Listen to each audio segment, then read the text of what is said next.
Welcome to Vulnerable Relationships. I, 39 male, have been a caretaker for my brother, Justin, 33 male, since he was 10. I was only 16 when our parents died. Since then, I have had to care for the household because my brother was still very young. I did everything for him. He was the apple of my eye. I guess I spoiled him a lot. I never dated that much because I was the breadwinner for my brother. That was until around 10 years ago, when I met Melissa, a 25-year-old female. We dated for 2 years. It was great. My brother loved her. One day, I was eavesdropping on a conversation she was having with her friend. The gist of that conversation was that her friend was asking about our relationship. Melissa said that she loved me a lot. She loves that I take care of her in every way. But I'm pretty average when it comes to having sex. Her friend asked her if she was going to talk to me about it or if she was happy. She told her that her future is with my brother. She went on to explain how she and Justin had been having an affair for 8 months. Not only that, but she thinks it's justified because she thinks Justin is better in bed than I am. You can imagine how painful it was for me. I went inside the house, pretending I didn't hear a thing. Later, I confronted Justin about it. I knew how to get him to talk. I pressed this matter after he denied it. He eventually broke down and said it was the truth. He didn't say anything because he didn't want to hurt me. He and Melissa are in love and want to get married, but Melissa won't leave me. I was furious. I wanted to beat the crap out of him, but I just told him he was dead to me and left. Then I also kicked out Melissa, and she stayed with my brother and his roommates. My brother was banging on my door non-stop. I had to move in with a friend, and I asked everyone not to disclose my location to my brother. His calls and emails were all the same. He was sorry, he never wanted to hurt me, and he'd break up with Melissa. I stopped the bank account, something like a trust fund I had made for him that he could access when he turned 25. He was not my brother anymore. I went into a deep depression. For some time, I didn't eat or sleep properly. I would have nightmares of my brother and ex laughing at me, saying that I sucked in bed and that if I was good enough, she would never have left me. It got so bad that once I stood in front of a train track because it was too unbearable for me. Luckily, my friends saved me. I do not have many friends, but they were my rock. I stayed with them for a year. During this time, I went to therapy, joining group sessions. There was a lot of anxiety regarding intimacy, so I didn't date for a long time. My friend encouraged me to try. I did try once with a one-night stand, but it was bad for both of us. I still go to therapy to this day, but other aspects of my life have improved. Focusing more on building new relationships with new people. I went on to travel and explore more hobbies. I was living for myself. I have been in a relationship with someone for 3 years now. We are engaged, and we are having a kid together. Wendy, a 32-year-old female, is a very nice person. She knows all about my insecurities and the problems that I faced because of my brother. She was mature and patient with me. I was able to trust someone enough to be in a relationship. 2 days ago, I got an invitation in my email about a wedding, and to my surprise, it was from my brother. He has kept tabs on me from afar and invited me to his wedding with none other than Melissa. Looking at their names doesn't hurt that much now. I feel numb. If it had been 8 years ago, I would have had a meltdown. I still feel this pain that I cannot be happy for my brother's big day. My fiancé suggested that we shouldn't go and delete the invitation. Comments. Comment 1. Don't go. If he gave half a crap about you, he wouldn't have done this in the first place. He's so self-centered he can't even show you how much this hurt him. He doesn't deserve your support. If he tries to press you on this, just hang up on him or delete him. If he shows up at your house, don't answer. He made this bed. Make him lay in it. Comment 2. I wouldn't have been as strong as you. I'm in shock and inner rage at the heartless people who hurt you. OP replies. There is nothing more I want than to watch them suffer. I have no love or blessing left for him. When my parents died, they told me to look after him, and then when we were adults, we would look after each other. He threw it all away. It doesn't hurt that Melissa cheated. It hurts more that my own brother could do this to me. Comment 3. I could only finish reading the first paragraph. I would just pretend I forgot his wedding day and turn my phone off that day. Update.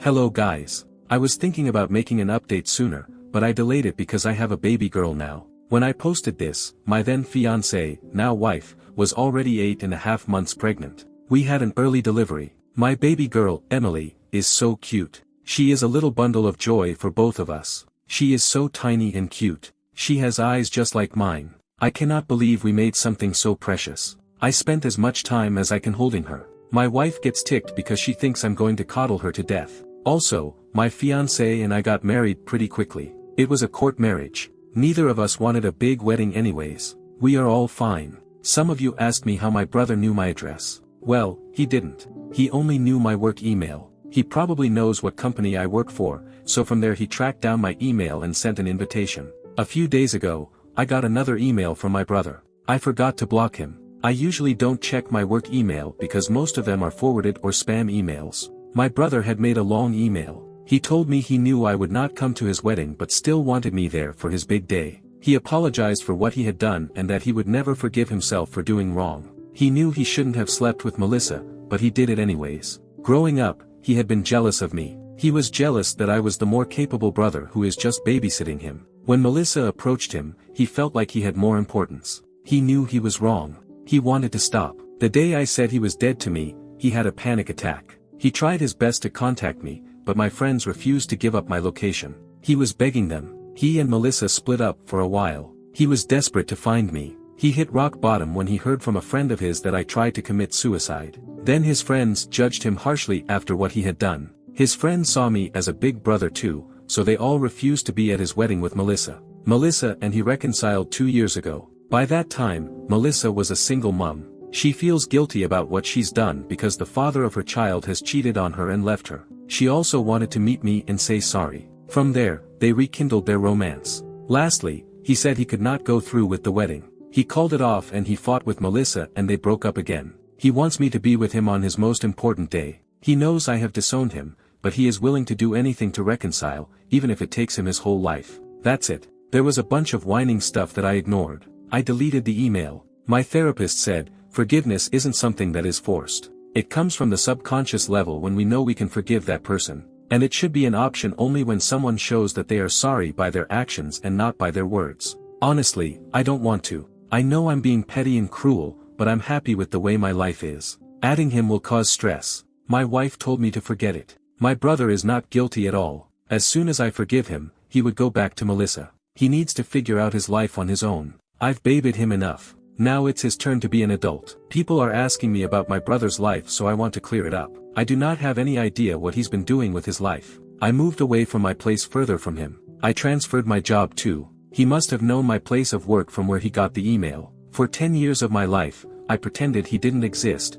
along with therapy. I treated him like he was someone dead. I don't know what went down with him and Melissa, but from his email, I can paint a picture that they broke up after dating for a few years. His friends were unhappy with him dating this woman, and they decided to drop the wedding because of Melissa. My brother told me he doesn't want to get married unless I'm there to support him. That it could be to anyone. It doesn't have to be Melissa. Why Melissa came back, I don't know. Maybe she thought I would accept her like a doormat, but she knows me better than that. I'm stubborn when it comes to holding grudges. I didn't know I had an impact on his friends so much. They were good people who would hang out with us. Though they were younger, they treated me like their own brother. I did get apologies from 2 of his friends, who never had a positive male role model after I blocked my brother. I don't have any contact with them now.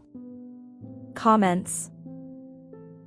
Well, OP, your brother is facing the consequences for his actions harshly, but every choice we make has a price, and he should have known that when he was meeting your ex behind your back. I don't blame you at all. Melissa got what she deserved. Her ex cheating on her is her karma for having slept with your brother. You've done so much for him, and I think that if he truly regrets what he did to you, he will get back on his feet without asking for your help. I wonder how he even dared to invite you to the wedding with his now ex, knowing how much both of them hurt you. You were right about not attending. Forgiveness can't be forced. Whenever you think you're ready to forgive him, you will. If not, then not. I don't judge you for not forgiving him. OP replies. If he truly regretted this, he wouldn't have decided to marry Melissa, the woman who destroyed my life along with my brother. What did he think? I'll forget all the pain and trauma they've caused me. Forgiveness doesn't set you free. It creates a different trap.